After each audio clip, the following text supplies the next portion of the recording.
Gravando. Boa noite, Aline, seja bem-vinda. A Maria Cláudia falou que você iria entrar, seja bem-vinda. Boa noite, obrigada. Você vai ver que é um estudo dinâmico, todo mundo fala, só que não. Então, fique à vontade para participar do jeito que você achar melhor. Tá? Obrigada, prazer. Ô, Regiane, então hoje você faz a oração para iniciar, tá? Tá bom? Já que a Regina não está aí, começa você, senão ela chega rápido. Senão ela me atropela. Isso aí. Tá bom. Então vamos elevar nosso pensamento a Deus, nosso Pai, agradecer por mais um dia de vida, pedir para que abram as nossas mentes para o aprendizado de hoje, agradecer pela nossa saúde, pela nossa família e por tudo de bom que aconteça na vida da gente. Que assim seja. Pai nosso, que estais no céu, santificado seja o vosso nome. Venha a nossa vossa reino. Feita a vossa vontade, assim na terra como nos céus. O pão nosso de cada dia nos dai hoje. Perdoai as nossas dívidas, assim como nós perdoamos aos nossos devedores. Não nos deixeis cair em tentação, mas livrai-nos e guardai-nos de todo o mal. Pois que é teu reino, o poder e a glória para todos sempre. Que assim seja. Maravilha. Então, hoje nós vamos estudar o capítulo 22 do Evangelho segundo o Espiritismo, dando sequência aí no nosso estudo. Não separeis o que Deus juntou. Indissolubilidade do casamento e o divórcio. Alguém quer iniciar a leitura? Ninguém? Capítulo 22, Flavinho? Como? É o capítulo 22. 22, João.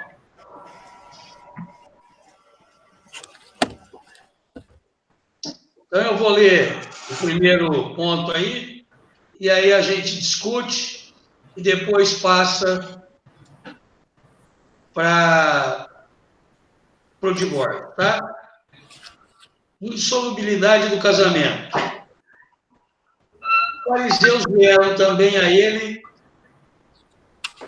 para tentá-lo, dizendo-lhe: é permitido a um homem devolver sua mulher por qualquer causa que seja? Ele lhes respondeu: não lestes que aqueles que criou o homem, desde o princípio, os criou macho e fêmea, e que foi dito: por essa razão, o homem deixará seu pai e sua mãe, e se ligará à sua mulher, e não farão mais os dois, senão uma só carne. Assim, eles não serão mais dois, mas uma só carne. Que o homem, pois, não separe o que Deus juntou. Mas por que, pois, disseram-lhe, Moisés ordenou que se desse à mulher uma carta de separação e que fosse devolvida? Ele lhes respondeu: foi por causa da dureza do vosso coração que Moisés vos permitiu devolver vossas mulheres. Mas isso não foi desde o princípio. Também vos declaro que todo aquele que devolve sua mulher, se não for em caso de adultério, e esposa outra, comete adultério. E que aquele que esposa a um outro, a que um outro devolveu, comete também adultério. Mateus capítulo 19, versículos de 3 a 9. Nós podemos também ver a mesma passagem em Marcos 10, de 1 a 12. Vamos lá, está aberta a discussão da indissolubilidade do casamento.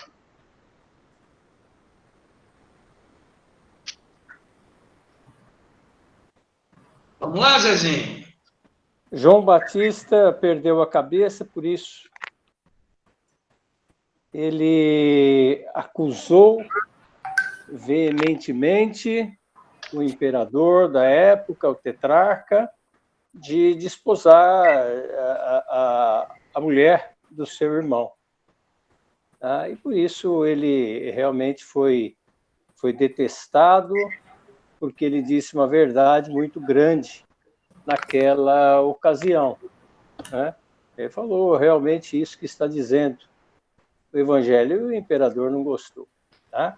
Mais tarde, a princesa Salomé pediu para que o imperador, a mando da sua mãe, lhe trouxesse a cabeça de João Batista, que tinha sido preso. Mas o que nós vamos conversar hoje não tem nada a ver com isso. Foi só um exemplo, só para apimentar a noite. E eu vou apimentar mais ainda a noite. Vou jogar uma... Os mais velhinhos daí do grupo talvez lembram-se do senador Nelson Carneiro. Os mais jovens não vão nem imaginar quem seja, que foi senador nos anos 70. E eu vou chegar lá. O casamento ele é registrado hoje, proclamado, no civil e no religioso. O casamento civil, desde há muito tempo, há muitas décadas, se faz totalmente desnecessário, porque não tem mais motivo nenhum. Porque a própria união estável durante algum tempo já os torna juntos, civilmente, desfrutando de todos os bens materiais que venham conseguir. E o casamento hoje, sendo ele ou no civil ou só pela união mesmo, muitas vezes é só pela conveniência. União por interesse, conveniência social.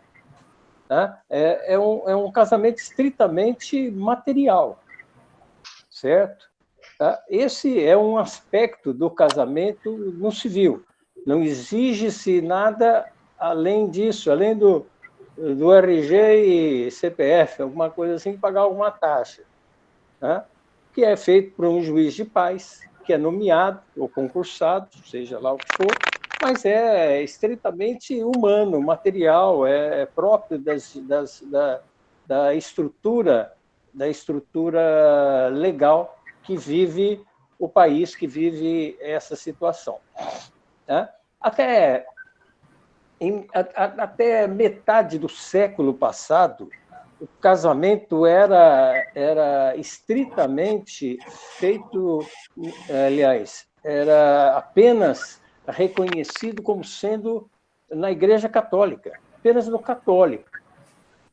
Não sei se existia o casamento civil, claro, mas o casamento religioso era feito apenas na Igreja Católica, que era reconhecida.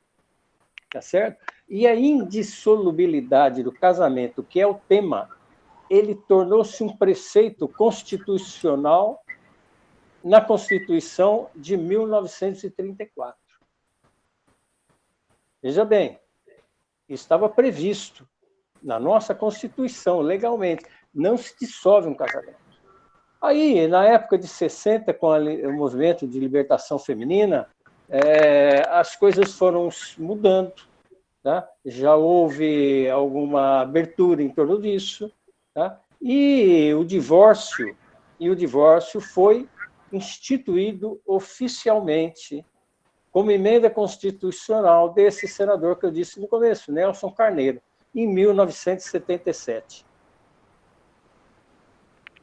Até o ano de 1967, o casamento ele permanecia como um vínculo jurídico para o resto da vida. Se aquele casal estivesse, como diz, uma convivência insuportável, poderia pedir o desquite. O desquite não os separava totalmente legalmente. Eles podiam viver separados, mas não podiam constituir família novamente. Tá? Daí o grande peso, principalmente da mulher, desquitada até essa época.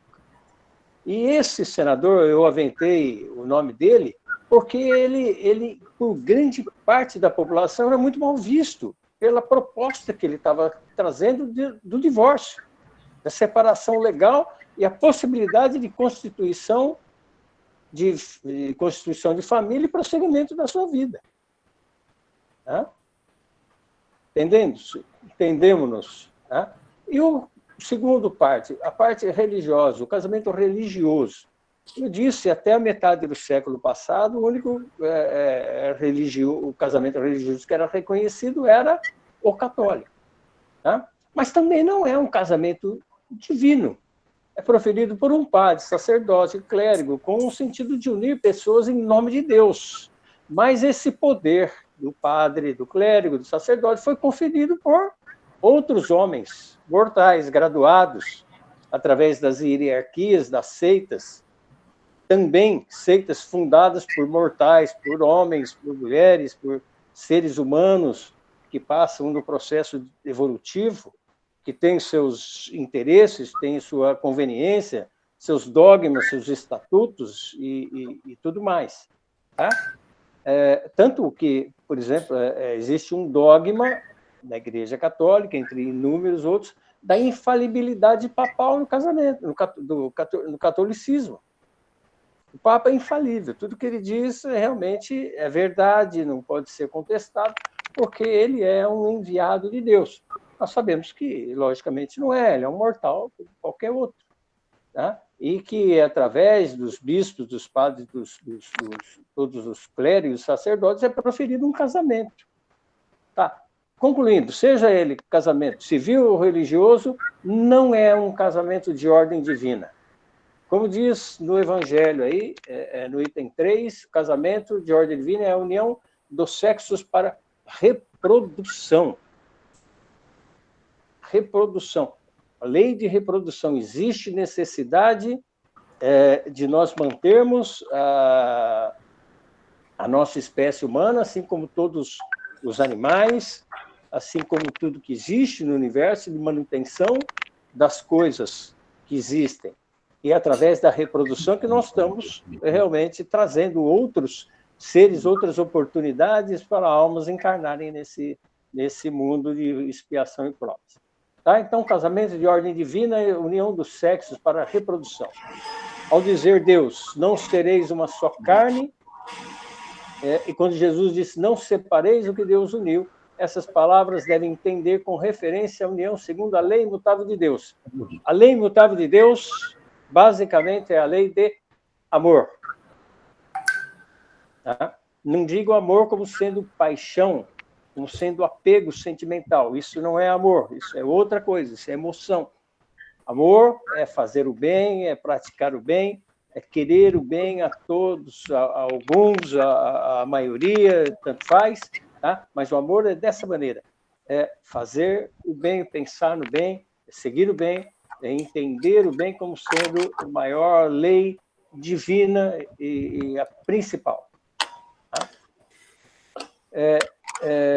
Bom, prossigam. Como Deus trouxe a lei civil em cada país, em cada local, é de uma forma.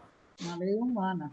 Agora, a lei de Deus, ela é a mesma em todo lugar.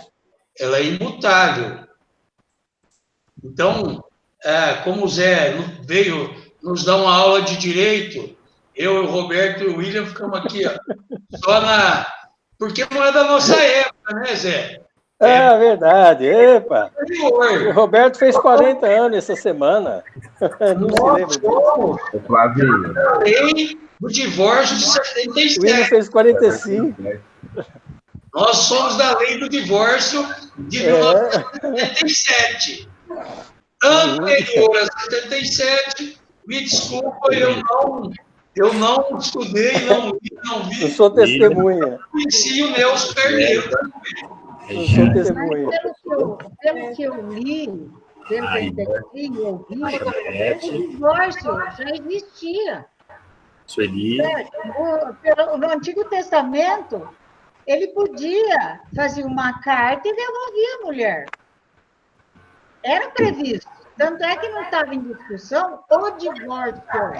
Estava em discussão a causa. Quando eles perguntaram. Não era o divórcio.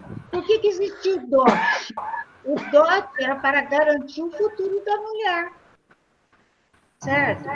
Para assegurar a ela o direito de viver caso ela viesse a ser devolvida. E pelo que ele pergunta, quando ele pergunta, porventura é lícito a um homem repudiar a sua mulher por qualquer causa? Quer dizer, estava em discussão a forma, mas o divórcio já existia. Antes do Carneiro de 77, no Antigo Testamento, Moisés. Né? Tanto é que ele fala aqui, vocês não leram e não aprenderam? Como é que ele fala aqui no texto? Replicaram, porque mandou Moisés dar o homem e a sua mulher carta de desquite e repudiá-la. Respondeu-lhes, porque Moisés, pela natureza dos vossos corações, vos permitiu repudiar vossas mulheres. Mas o princípio não foi assim. Ele estava falando sobre a Gênesis. Não é? Tem toda razão, exatamente. A dureza dos vossos corações era a falta de entendimento que eles tinham. Não era por qualquer motivo que a mulher podia... tinha duas, segundo eu ouvi, duas escolas. Uma era mais radical e outra era mais leve. Uma dizia que a mulher, porque não sabia cozinhar, porque não sabia passar roupa, não sabia fazer, podia devolver. A outra não, a outra mais leve. O que eles estavam colocando Jesus? Estava colocando Jesus na parede para saber qual linha, qual escola ele seguia. Porque era uma discussão de alto nível, certo? Era gente, os profetas, eles estavam, os fariseus, ali no caso, eles estavam discutindo em alto nível. Quer dizer, todos eram conhecimento todos tinham conhecimento da lei. E o que o Jesus... Tanto é... Pode falar, Zé. Pode falar, Zé. Durante o êxodo dos judeus no deserto do Saara, do Monte Sinai, da fuga do Egito, tá? Moisés teceu mais de 600 leis civis, que eram para manter a ordem do povo. Tá? Inclusive aquela, dente por dente, olho por olho, dente por dente, etc. Inclusive essa lei do divórcio que você está dizendo. Por quê? Imagina 40 mil pessoas, 40 anos, 600 mil pessoas andando, toda essa população toda indo no deserto em busca da terra de Canaã, tá? Como é que era a balbúrdia disso? Então precisava ter realmente uma ordem muito grande. Moisés teceu essas leis, tá? Exatamente. Moisés fez todas essas leis e que os fariseus queriam que Jesus concordasse com tudo isso. E ele realmente não concordou, porque eram leis civis. As grandes leis de Moisés, as leis divinas, são os 10 mandamentos. Esse Jesus não tocou, cumpriu, aceitou realmente como era, porque são leis divinas. Tá? Porém, essa lei não é essa, a lei foi criada por Moisés. Tá? Então, como você bem disse, eles queriam provocar Jesus. Tá? Então, desde essa época, são leis humanas, são leis materiais, civis apenas, né? Que não tem... Por isso que elas estão sujeitas a mudanças, né? Pois é, exatamente, que vem mudando em cada... cada lugar de um jeito, cada época de um jeito. Né? Mas eu achei interessante, Zé, que até no Evangelho segundo o Espiritismo, no início, ele fala sobre os procladores. O William está pitando.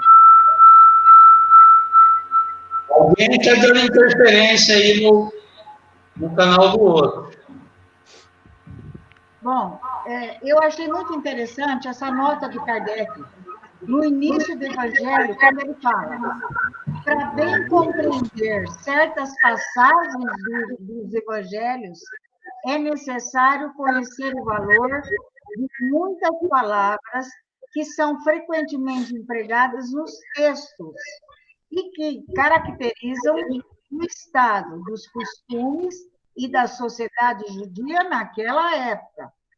Essas palavras, não tendo para nós o mesmo sentido, foram quase sempre mal interpretadas, gerando algumas incertezas. A compreensão da sua significação explica também o verdadeiro sentido de certas máximas que, à primeira vista, parecem estranhos. Então, Kardec já questionou isso, certo? Que causava mesmo, de fato, dúvida, né? Lá na época, não. Nós agora, né?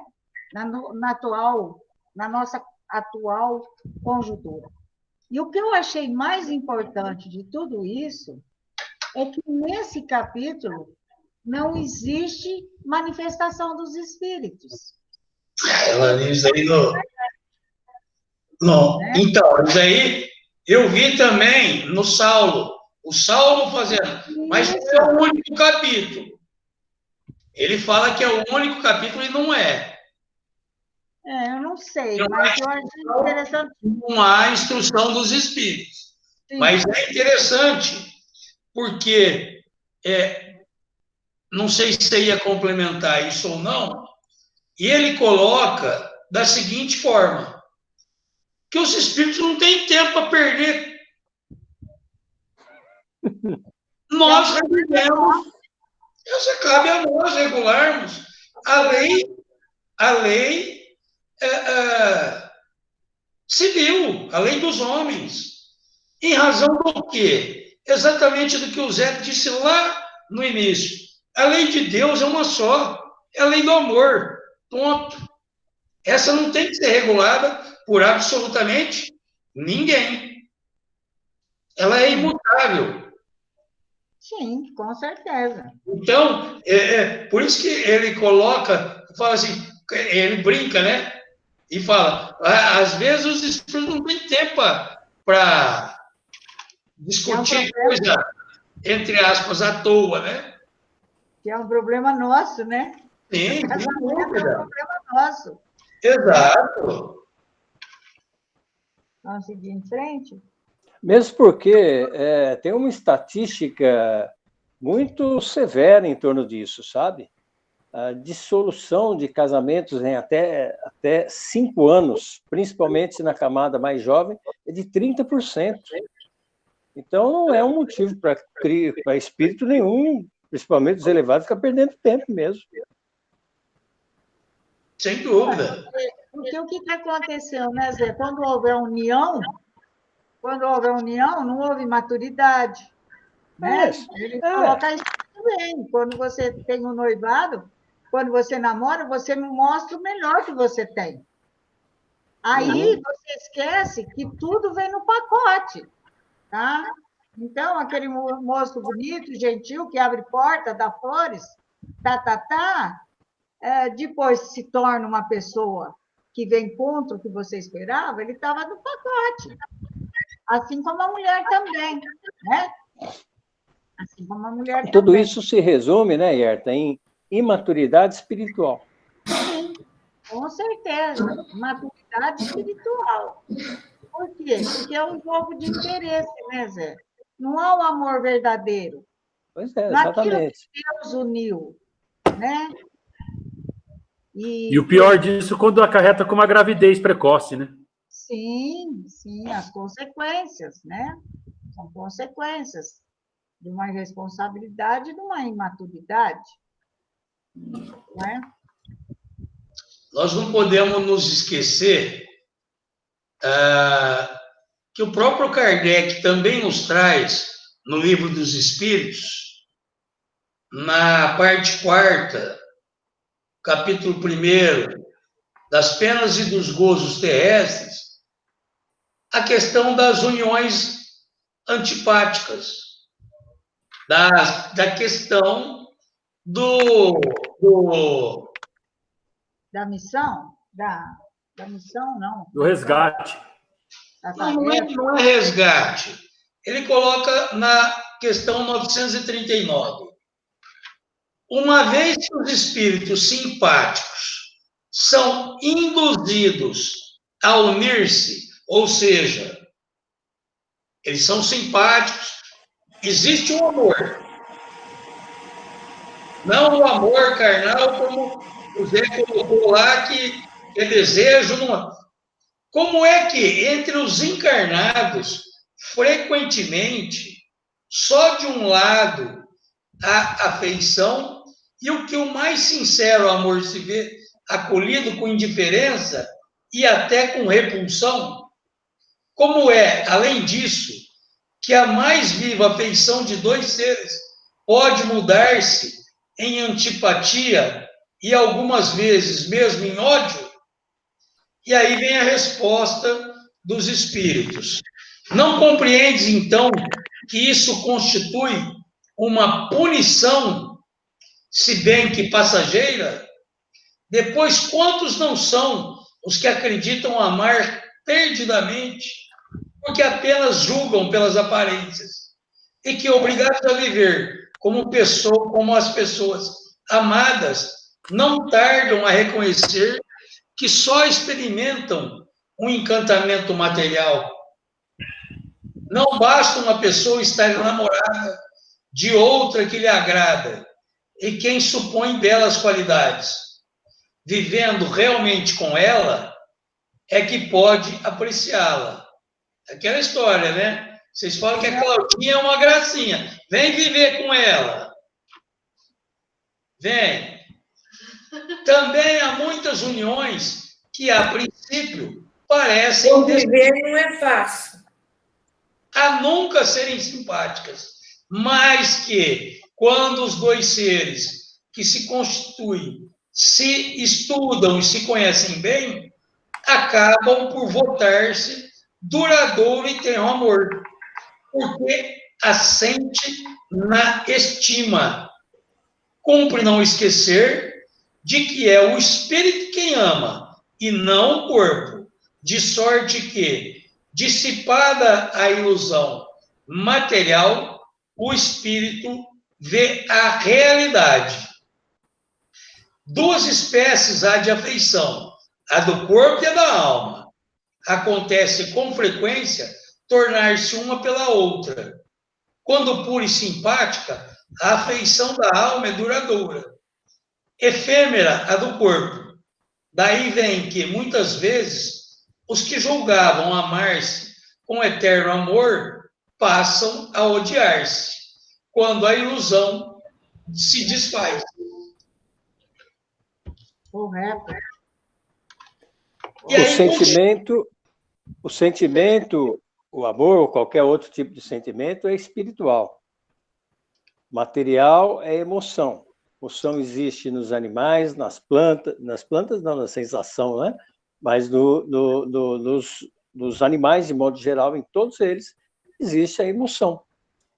Tá? Enquanto que no espírito, a qualidade, a natureza dele é de ter sentimentos. E o amor é o seu sentimento primordial, mais profundo, mais intenso, do qual derivam todos os outros sentimentos. Tem essa boa diferenciação que o texto nos mostra levemente, né? Superficialmente. Aí, na sequência, na 695, Kardec pergunta aos espíritos: o casamento, ou seja, a união permanente de dois seres, é contrária à lei da natureza? E os espíritos respondem: é um progresso na marcha da humanidade. Então,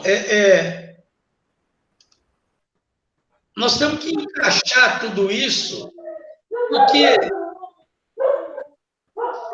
uma coisa se entrelaça à outra, né? Então, aqui, ele vem e fala de Moisés, nós temos que levar para aquela época.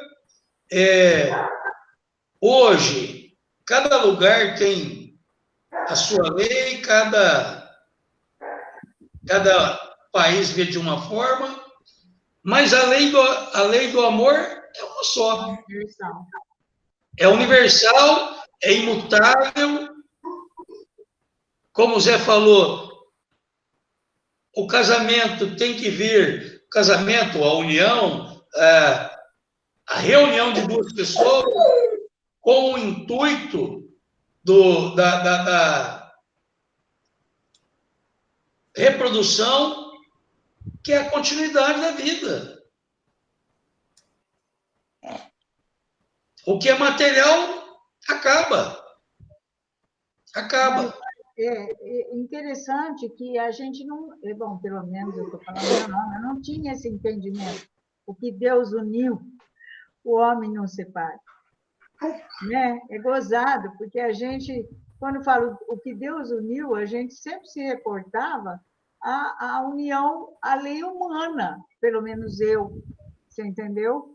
E acho que tem muita gente ainda que leva isso não como esse entendimento que eu estou tendo, que eu tive com o estudo desse capítulo. Né? Então, mas essa união é exatamente a do amor. Sim. Não a dos relacionamentos por interesse. Sim, sim. Ah, não, a Claudinha é rica, tem lá dinheiro, ó. Tem sítio, tem sítio. Nada. Então, isso daí veio de brinde, veio o dote para mim. Mas é a união não pelo interesse, não pela atração interesses pessoais, né? A gente não pode pôr um interesse pessoal na frente do amor, que é o que move. Mas o civil é só para regularizar isso, Yerka. Os bens materiais. Não, nem sempre, Zéza. Claro que é. O civil é só para regularizar. Sim, no civil. Os bens materiais. Mas, por um acaso, como ele falou, Deus tem cartório? Deus assina a certidão de casamento? Então, não. Não. Então, a gente não pode se preocupar com isso. A gente tem que preocupar na união que move, naquilo que move a união. O que é? O amor. Certo? Aí então, é difícil, dificílima. Perfeita não vamos ter nunca, né? Nosso nível, não. Só o dia que nós tivermos uma evolução de perfeição e achar um outro espírito perfeito. Aí... Mas aí nós temos que pensar, vejo eu, de uma maneira um pouco diferente. O que a Zéza está colocando é que a lei civil está para regular exatamente a questão material. Sim. Ponto. Segundo aspecto, vamos colocar aí quantas vezes, eu vou usar você como exemplo, quantas vezes você não teve crise com o João, mas o amor segurou? Acho que todos, né? Todos. Então, esse é realmente o que Deus juntou com a parede. Exatamente isso. Sim. Então, você vai, de uma forma ou de outra, contornar os obstáculos para ver. Por toda uma história, por todo um histórico. Porque a gente, o que a gente faz no casamento, pelo menos é o que eu ouvi, essa união que move isso é a nossa caminhada. E respeito, porque cada um vem de uma história. Cada um viveu uma história diferente nessa união. E a gente tem que respeitar, certo? Só que a gente demora para entender isso, porque é um aprendizado diário. E a gente esquece que cada um é um indivíduo. e que nós estamos vivendo juntos para nos aceitar. Está aí o amor, né? Para nos aceitar, para nos respeitar. É fácil? Não, não é. Não é. É matar um leão por dia. Mas a proposta é essa. Não é? Mas o Kardec já traz aqui no item 4, a questão ali, ó. A lei civil é, pois, supérflua e é preciso retornar ao casamento segundo a natureza? Não, certamente. A lei civil tem por objetivo regular as relações sociais e interesses da família, segundo as exigências da civilização. E a civilização muda. Como você falou lá, em 60 e qualquer coisa, era de uma forma. Hoje é outra. Mas a lei do amor, que eu acho que é o primordial e o mais importante, na minha visão, é nós entendermos exatamente essa questão. Além de existir o amor, a simpatia, vai haver a continuidade. Sim, sim. Uma coisa está atada à outra, né? Essa referência da Constituição de 1934 e tornar indissolúvel o casamento, algum motivo teve. Sim. De regular, realmente, como o Flavinho acabou de ler, de regular as relações sociais, das coisas jurídicas, materiais, algum motivo teve, né? Mas, 1934, hein? Faz pouco tempo, hein? Muito. Não é? Nós estamos vendo, estudando o Evangelho de Jesus de 2000 anos atrás. Moisés de 3.500 anos atrás. Não é? Tá? Isso se aplica ao divórcio. O divórcio está dizendo que exatamente para regular uma lei humana, não a de Deus. Não a de Deus. Por isso que ela pode mudar, né? É do homem. É isso mesmo. Mas eu vou trazer aí para vocês também um texto do Emmanuel pelo Chico, No Caminho, Verdade e Vida. Capítulo 164, que eu achei, claro, todos são muito interessantes, mas eu achei muito interessante aqui, porque ele vê também de uma maneira mais abrangente que isso. Eu vou tentar colocar na tela aí, para todos terem, todos lerem. Vamos ver se a gente consegue. O que é caminho, verdade e vida? Isso.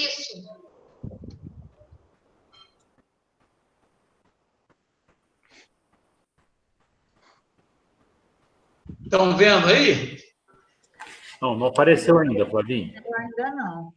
Aí. Mas agora sim. Então, vamos lá. Não perturbes, porque o que Deus ajuntou não separe o homem. Jesus, Mateus 19:6. Dá para aumentar um pouquinho? Dá para aumentar um pouquinho a letra? Não. Não dá, Herta. Não dá. Portanto, o que Deus ajuntou, não separe o homem. Jesus, Mateus 19:6. A palavra divina não se refere apenas aos casos do coração. Os laços afetivos caracterizam-se por alicerce sagrado e os compromissos conjugais ou domésticos sempre atendem a superiores desígnios. O homem não ludibriará os impositivos da lei, abusando de facilidades materiais para lisonjear os sentidos. Quebrando a ordem que lhe rege os caminhos, desorganizará a própria existência.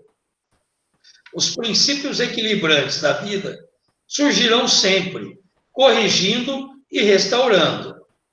A advertência de Jesus, porém, apresenta para nós significação mais vasta. Não separeis o que Deus ajuntou, corresponde também ao não perturbeis o que Deus harmonizou. Ninguém alegue desconhecimento do propósito divino. O dever, por mais duro, constitui sempre a vontade do Senhor. É a consciência, sentinela vigilante do eterno, a menos que esteja o homem dormindo no nível do bruto. Permanece apta a discernir o que constitui obrigação e o que representa fuga.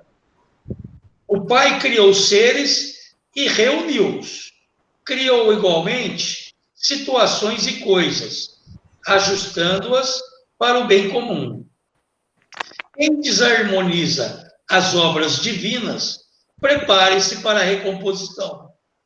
Quem lesa o Pai, algema o próprio eu aos resultados de sua ação infeliz e, por vezes, gasta séculos desatando grilhões.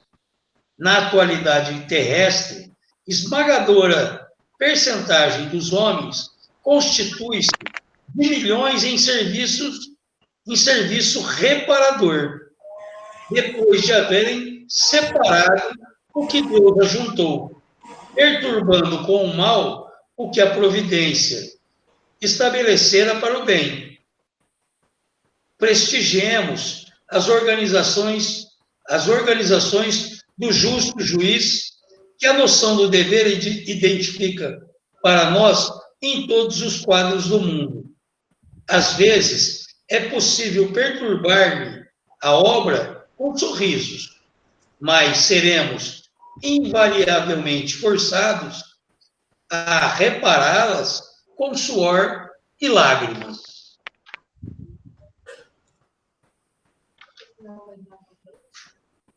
Então, veja só, é muito mais extenso do que a gente imagina só do casamento. A abrangência aí é muito maior. Sim, porque é um compromisso, também tem um compromisso estabelecido, certo? A gente não fez um programa, não se programou. Até como eu gosto de historinha, eu vou contar essa que eu achei ótima, que o Saulo contou numa palestra dele. E Humberto de Campos narra essa história. E havia um casal, na faixa de 50 e poucos anos. Um barulho, não sei se é o meu microfone. E esse casal estabelecido, tiveram os filhos foram criados. E aí ele começou a olhar para a mulher e achar que ele tinha que trocar ela por 2 de 25.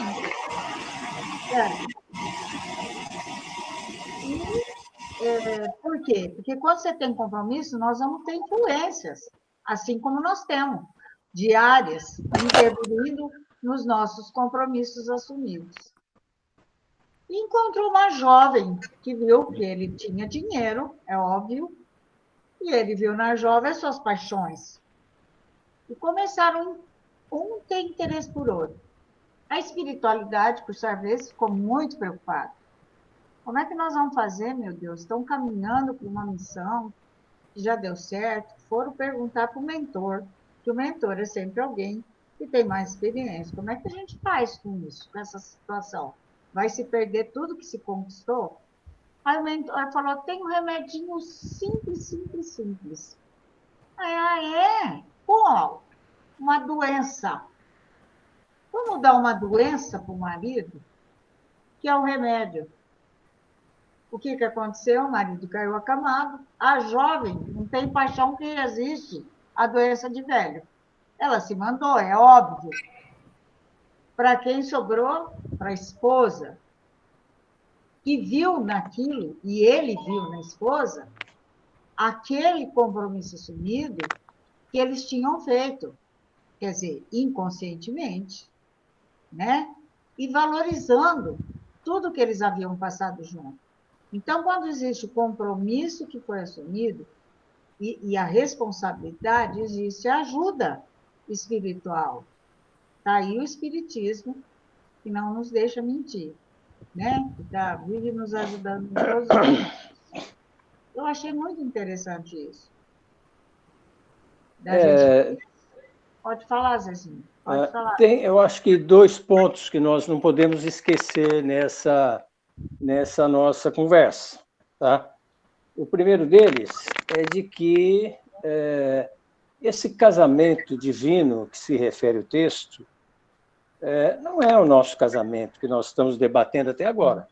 É o casamento com Cristo. Tá? Que eu acho que foi muito bem reportado na palestra do Roberto, de uns 20 dias atrás, da parábola das 10 virgens. Talvez ele tenha, não sei se ele está na live, ele pode nos recordar realmente dessa união com Cristo, que a parábola mostra, que esse nosso irmão maior, né, que realmente é o tema realmente dessa indissolubilidade do casamento. Desde que nós realmente casamos com a ideia do Cristo, nós não vamos nos separar. Isso é indissolúvel, porque é o representante de Deus. Tá? Vou deixar para alguém comentar ou para o Roberto. Né? Bom, o outro ponto é daquela história das almas gêmeas, que no Livro dos Espíritos, a questão 298 até 303, é discutida. Quando se pergunta, existem almas gêmeas?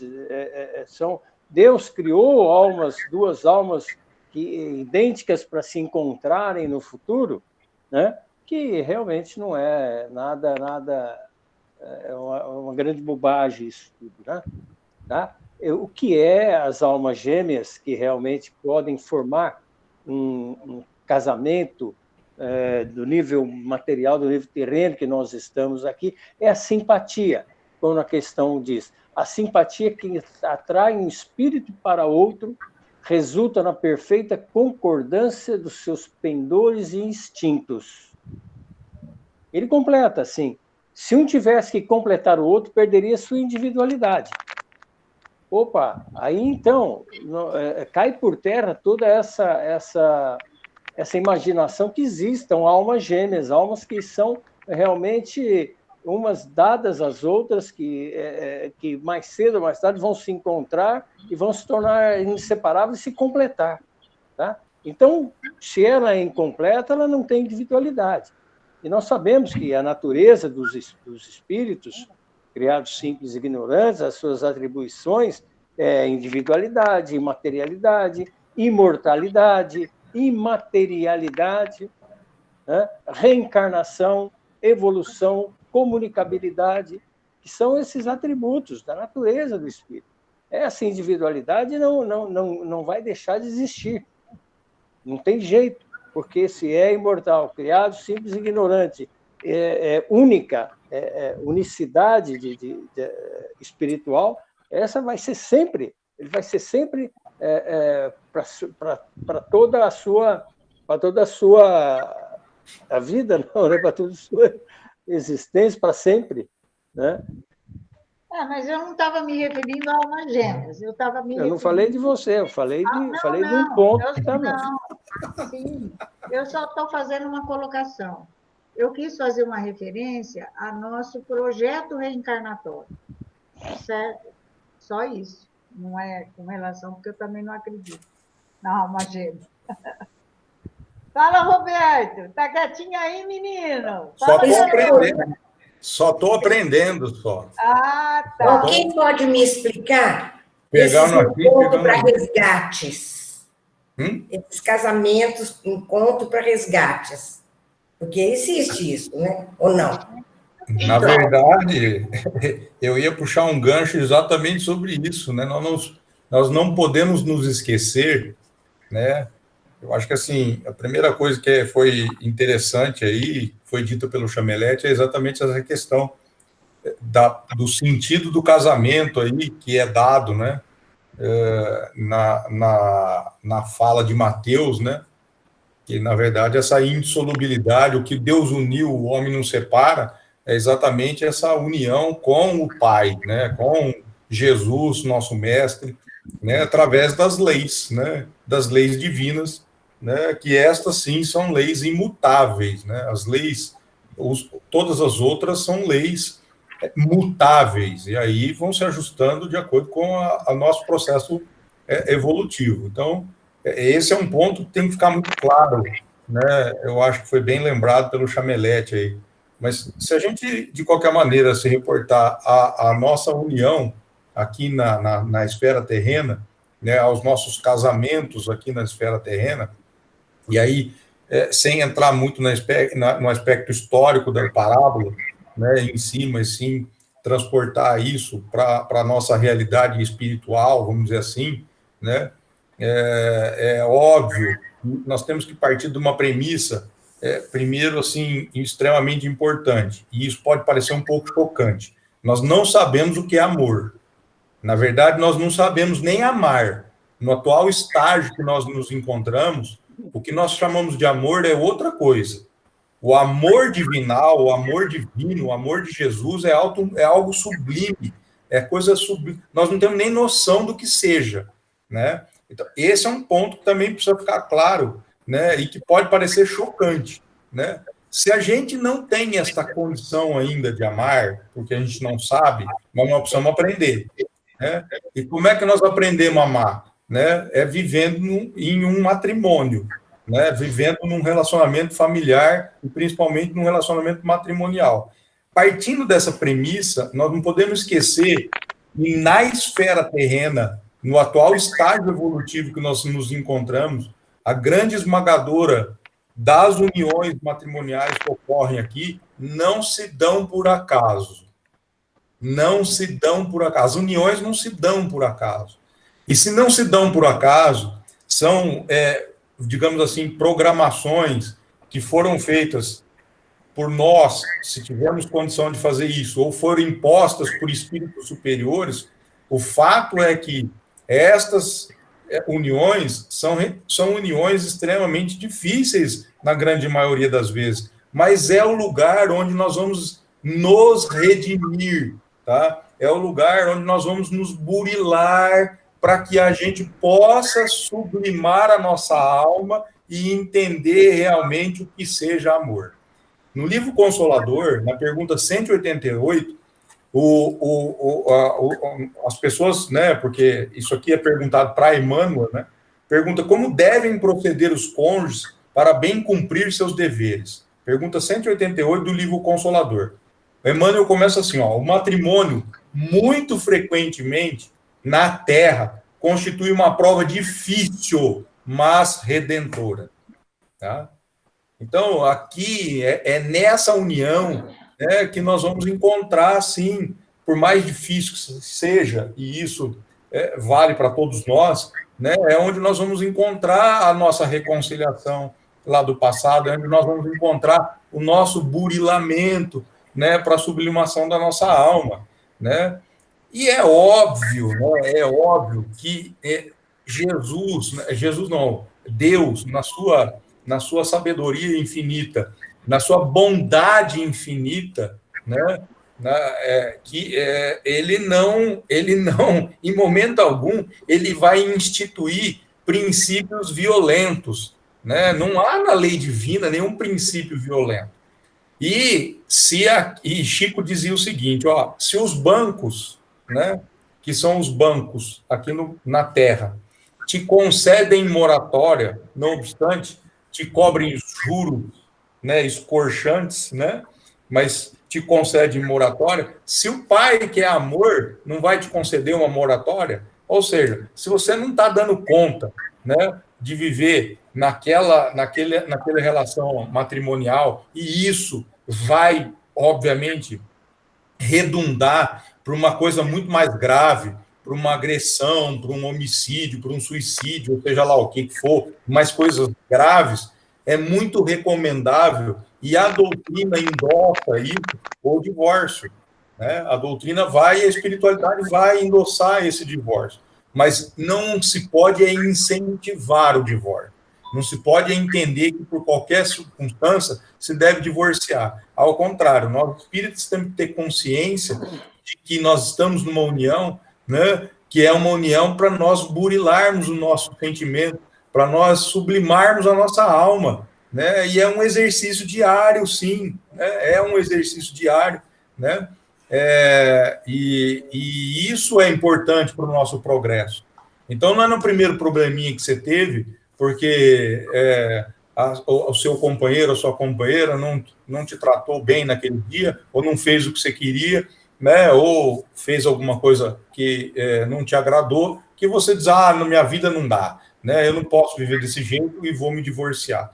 Né? Quer dizer, ali há uma programação, sem dúvida, e na grande maioria das vezes. Né? São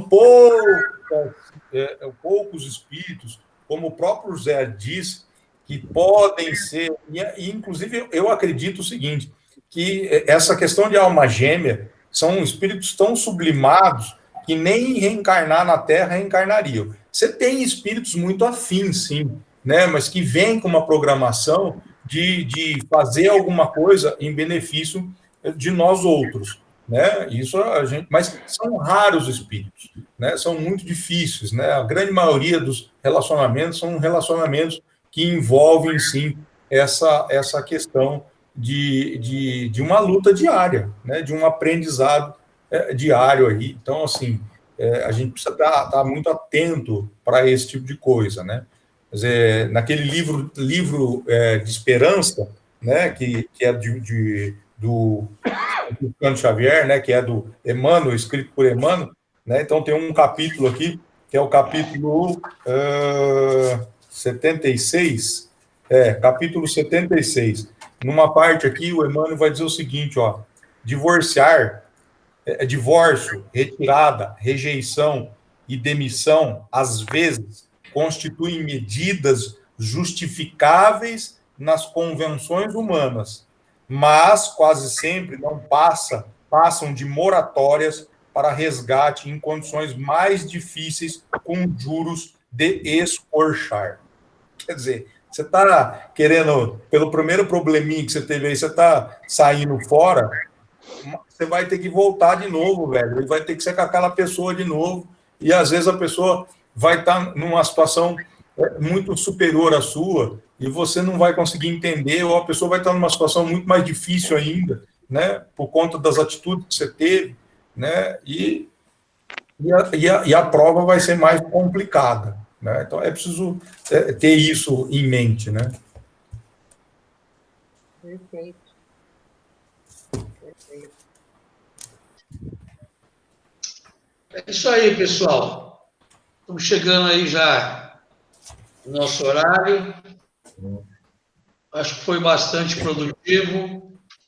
Alguém tem alguma colocação, consideração final a fazer? O microfone está aberto a todos. Posso falar uma poesia do Gibran, Khalil Gibran, sobre o casamento? Posso? Pode, Hérito. Você pode tudo que você quiser, Hérito. Você está com tempo, Hérito. Eu vou ficar aí na tua casa. Você está com tempo. Você fica vendo todas as palestras e anotando. Aí você fica procurando. Nós não temos todo esse tempo. Não, então tá bom, mas eu perguntei, tudo bem. Então eu falei que você pode. Eu estou falando que você está com um monte de conta. Você não entendeu o que eu coloquei. Igual a hora que você falou, José falou outra coisa, falou, mas eu não falei isso. Calma, você não entendeu. Não, eu estou falando. Eu quis só fazer uma colocação, gente. Eu estou falando. Você que não está entendendo, meu amor. Falei que você pode tudo.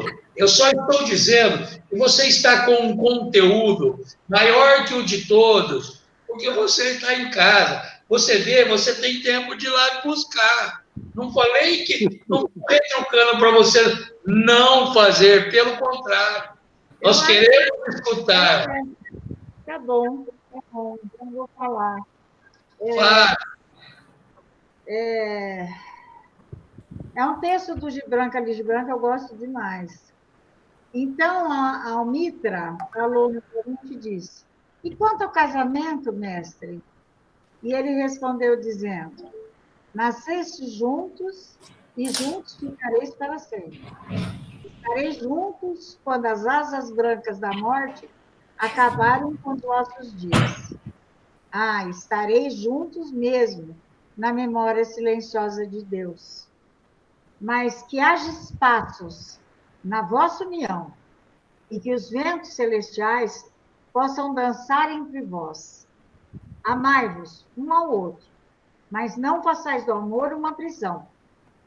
Deixar antes que seja um mar ondulante entre as margens das vossas almas. Enchei a taça um do outro, mas não bebais de uma só taça. Parti o vosso pão ao meio, mas não comais do mesmo pão. Cantai e dançai juntos, mas deixai que cada um de vós fique sozinho. Como as cordas de uma lira estão sozinhas, embora vibrem ao som da mesma música. Entregai os vossos corações, mas não ao cuidados um do outro, pois só a mão da vida pode conter os vossos corações. E ficai juntos, mas não demasiadamente juntos, pois os pilares do templo estão afastados, e o carvalho e o agreste não crescem à sombra um do outro. Achei muito lindo. Obrigada. Porque também se estiver muito tempo junto, dá atrito, né? Essa pandemia está mostrando. A China já tinha alertado, né? E nós estamos tendo que ter paciência. Paciência. Com certeza, com certeza. Tá Você bom? vê como nada é por acaso. É isso aí, muito bom, gente. Regiane, Pode deixar. nós vamos dar continuidade. Na semana que vem é o capítulo 23. E aí nós temos, vamos dizer, Moral estranha. uma boa soma de dias aí para poder discutir. Numa quarta-feira, eu acredito que não será possível. Tá? Então fica aí já marcado para quarta que vem, moral estranha. Fica à vontade, o microfone é teu, depois, quem quiser, a gente ainda bate um papo. Tá bom. Então, vamos elevar nosso pensamento a Deus, nosso Pai, Jesus, nosso Mestre, junto com a espiritualidade amiga, agradecer por essa noite de estudo, agradecer por esse aprendizado, aprendendo os ensinamentos de Jesus, agradecer pela nossa vida, nossa saúde, pelos amigos que nos acompanham, por tudo que nos é dado nesse momento. Obrigada, Senhor. Pai nosso, que estais nos céus, santificado seja o vosso nome. Venha a nós o vosso reino, seja feita a vontade, assim na terra como no céu. O pão nosso de cada dia dai-nos hoje. Perdoai as nossas dívidas, assim como nós perdoamos aos nossos devedores. Não nos deixeis cair em tentações, mas livrai-nos e guardai-nos de todo o mal, pois que é teu reino, o poder e a glória para todos sempre. Que assim seja.